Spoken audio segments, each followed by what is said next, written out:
Riesling makes you smile a certain way. It's a great combo. Yeah. It's a winner. And a little sugar rush. If residual sugar is dirty, then I don't want to be clean. This is fire with fire. And let's not forget, everything happens for a Riesling. Oh no!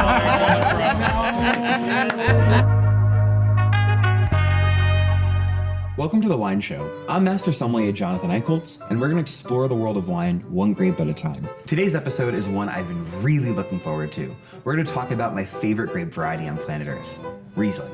Riesling is an ancient variety that's been grown in Germany for over 1,000 years, but still, it's one of the world's most misunderstood grapes. Is it dry? Is it sweet? Is it aromatic? Is it savory? And we're going to decode every single word you could possibly see on a bottle of Riesling. Today I'm going to be meeting up with one of my good friends, Jhonel Faelnar, the wine director for NYC Hospitality and co-founder of Likha Wine Company. We're going to start off at Crush Wines. We're going to pick out two of our favorite bottles of Riesling, one below $40 and one above $60. And then we're going to take one of them to New York City Institution Noreetuh, home of Hawaiian food, delicious Riesling, and an amazing time. Looking forward to having you all along for the journey, and cheers.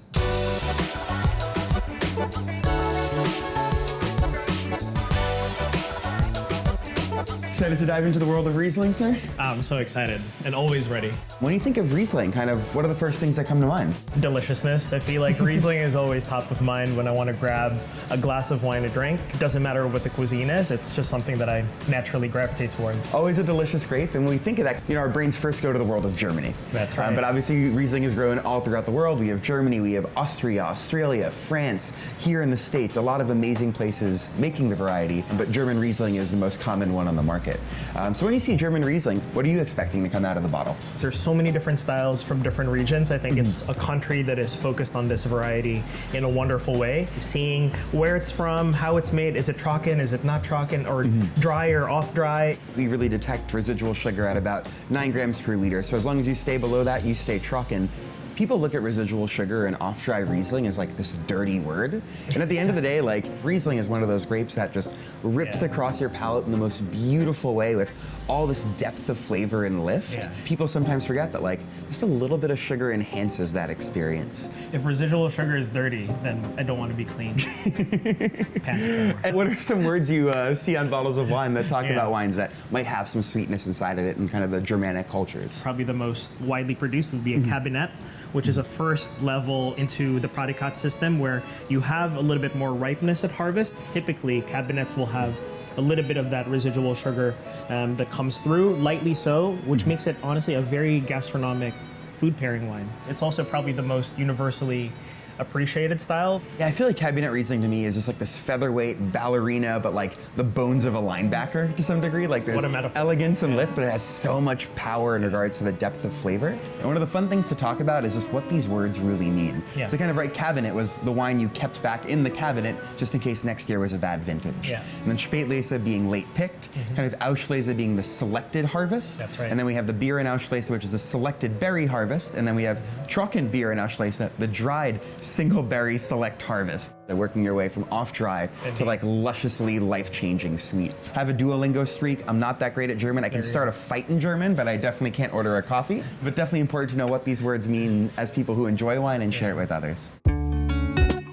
We do see a few different words on Austrian Rieslings and Austrian wines from the Wachau than we talked about over in Germany. Steinfeder, Federspiel, and Schmaragd. What do those mean? Levels of ripeness at harvest. Smaragd is the highest that you would find. It's a slightly richer, more powerful wine. Federspiels are perfect wines for everyday drinking. Federspiel, Steinfeder, like you mentioned, Smaragd. These are bone-dry wines. The beautiful thing with the Wachau is that you have, of course, the vineyards on these slopes with the Danube flowing right there.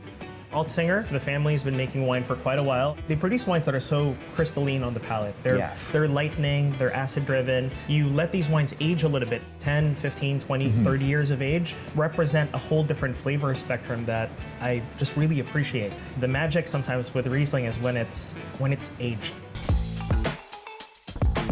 One of the cool things of shopping at the wine stores in New York City is they always have their cold rooms where they keep the extra special and rare things. Awesome. So I'm gonna take a walk over there and see what they have hiding around here at Crush. Make sure you bring your credit card. Thanks, Vice. This feels like being a kid in a candy store. I feel like I'm looking at a wall of Picassos or Bacons or something. Like, these are truly the titans of Riesling production. Like, we're talking about some of the greatest Pinot Noir and Chardonnays. Like, you might be paying $5,000, $6,000, $7,000, $8,000 for a bottle. Whereas here, in my humble opinion, we have the greatest producer of Riesling of all of planet Earth, Egon Mueller. And the Cabinet, which is, I think what I can gather, both of our favorite styles, is gonna run you $170 for something with 11 years of age. Crazy. Even the current release Spätlese and Auslese still only in that $250, $280 range. I agree. So wines that really bring a lot of value to the table. What do you want to take to dinner with us tonight? Honestly, the 2014 Egon Mueller with a little bit of age, it's kind of calling my name, and it'd be awesome to try. Let's grab it and go before somebody else takes Let's it. do it. So with that, we've picked our above $60 bottle of wine. Yeah. So we were thinking about something at that $40 and below range. What was piquing your interest? Since we already have our German selection, maybe we'll try something from Austria. Because we have this cabinet over here, maybe we'll try something on the drier end of the fence. I'm thinking perhaps Altsinger. I'm seeing this Federspiel over here from the 2021 vintage at $34.99, and it's, I don't know, it's calling my name. Should be tasty, bone dry, and should be something that is, I don't know, just great with food. Perfect. Shall we go check these out and then head out to Noreetuh for dinner tonight? Let's do it. Perfect. What makes Riesling my favorite grape? Well, for one, it's delicious. The real reason behind it being delicious is the nose. It gives you this crazy kaleidoscope of super duper tart citrus to ripe and powerful tropical fruit. When we go to sniff, I recommend keeping your mouth a little bit open to really amplify the aromatics of what's in the glass. So with that, we'll take a sniff. And with that sniff, we're gonna think about three major categories: the fruit in the wine, the non-fruit in the wine, and some of the winemaking techniques that might be here. And after that, on the palate, to quote Red Sox great Dustin Pedroia, it's a laser show. Cheers. We had such a great time shopping around at Crush. Dude, where are we off to now? So now we're gonna pair all of that Riesling with some Musubi and fried chicken. We're also meeting up with another friend, at-large Riesling collector, Dan Stevenson. What's up? Good to see you. Good to see you. Hello, hello, good sir. How you doing, buddy? Ready for some Riesling? Let's do it. After you. Here we are at Noreetuh, down in the East Village in New York City, one of the great restaurants of the city, one of the bastions of hospitality, that also has delicious food and outstanding Riesling. Dan, I know you've been here, I guess, 3 or 4 times in the past 2 weeks. What keeps you coming to hang out here? New York wine lovers can come here. They bring in bottles, they order things off the list. Whenever you're here, you can expect to get glasses brought from other tables, sharing things, just kind of like that environment of just enjoying and loving wine in New York City. On the list, they have this really exciting producer that was kind of forgotten for a number of years and only recently started coming back into the United States, named Erman Ludes, in the wild and crazy corner of the Mosel, where their vineyards look like where you're starting a roller coaster. And they've worked these sites for decades and make super special wine from these crazy slopes. So the wine I think we should enjoy is a Cabinet Trocken, so cabinet level ripeness, fermented fully dry, from a legendary vineyard site called Bruderschaft, or Brotherhood. And then on the way we have a little assortment of Musubi, which is why you come here to Noreetuh. The Musubi is absolutely outstanding. I've never been to Hawaii, I've always wanted to go, but I feel like this brings a little bit of Hawaii into the East Village of New York. And right over here, we have one of the legends of New York City hospitality, Mr. Jin An, the proprietor of this stunning space and kind of the docent of this wonderful community of wine drinkers. So with that, good sir, we would love to trouble you for the 1999 Erman Ludes Cabinet Trocken from Bruderschaft. Absolutely. And then also, by the way, we brought a few fun things, if you don't mind, that we'd love to share and enjoy with dinner. What else is new? Manel and I brought this friend over, a little 2014 Egon Mueller Cabinet. Not bad. And I know Dan brought a gem from his cellar, which is one of the great Riesling cellars of the world. All right.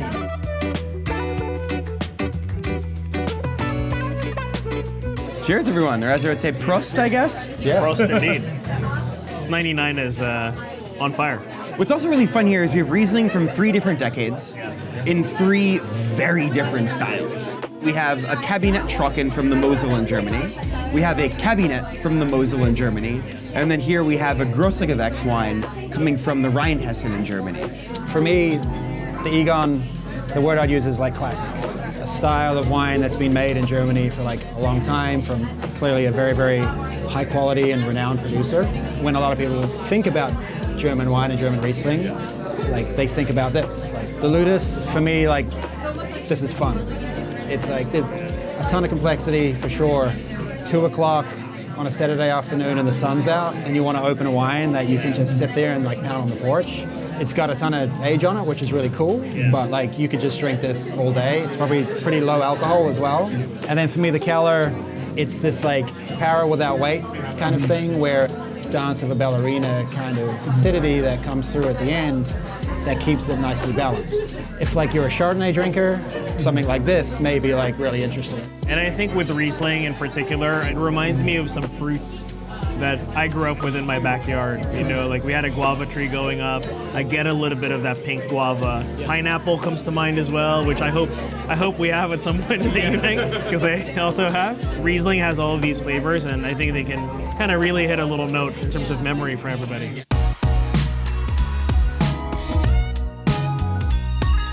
Oh my God. Oh my God. Would you look at that? Wow. So we have some Musubi platter. Here we have Japanese scallop, followed by spicy salmon tartare with Osetra caviar, spicy spam musubi, and kalbi musubi with my mom's recipe kimchi inside. Dig in. Finger food, but I won't tell you how to eat. We're finger fooding. All right. Cheers, gentlemen. Cheers. Cheers.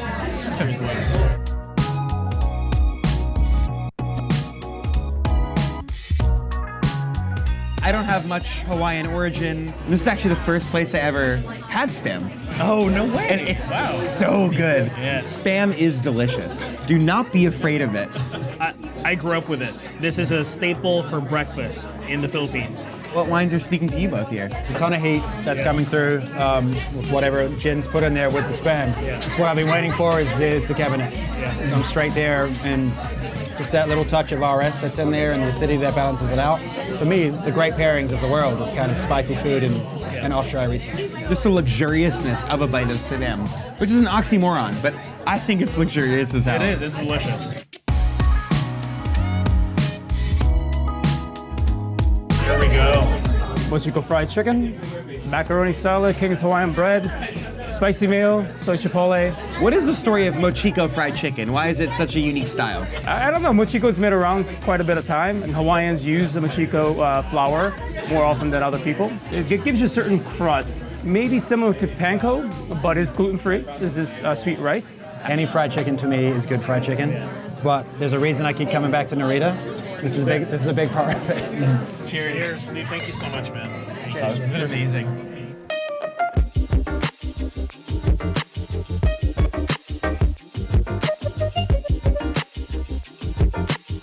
Why would you pick Riesling over Sauvignon Blanc, Chardonnay, Champagne, or other sparkling wines to enjoy it with fried chicken? Riesling, it's so versatile, and I think it's going to go well with the chicken, the bread, the pickles, even the mac and cheese. Every little piece of that, I think, will go well with the different versions of that variety. I think sometimes people are afraid of it. It had this reputation of it's always sweet, you know, so I don't really want to try that. Just ask the question. Hey, this Riesling that you have by the glass on the list, can you tell me about it? Is it a little bit sweeter? Is it dry? But if somebody's put that on their list, they think that it's going to go perfectly with the food. And so you can feel like you're in good hands and make that decision. Certain parts of the South, it's traditional to put honey on top of your fried chicken. There you go. And to me, what Riesling brings to the table is this double-edged sword of the acid that cuts through the fat, but then all that bright, sweet fruit is the honey on top of your fried chicken.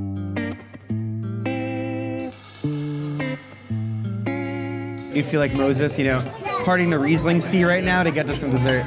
It's like when people talk about pineapple and Riesling, there's a reason why it's a tasting note for the variety. This is fire with fire. This is a pairing I will never forget, and it's still on my palate, just sitting in the acid of the pineapple and the sweetness of the brulee with the sweetness of the Riesling and the ginger of the botrytis. But this is like sugar with purpose, where the wine has been made to be in this style. It has the acidity to balance it out. And drinking it with something like this, that's just perfect. There really are no words. I am utterly speechless. So we've had an outstanding day exploring the great variety of Riesling. We started at Crush Uptown, seeing all the wonderful producers on the wall there from all around the world. Came here to Noreetuh for some delicious musubi, outstanding fried chicken, and even better company.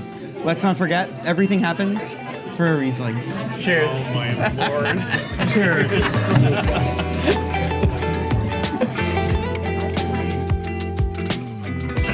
Lesson learned when you do your bottle shots. phone upside down. Oh, really? And you want the whole bottle. Finger guns for everyone. Okay. So one of the things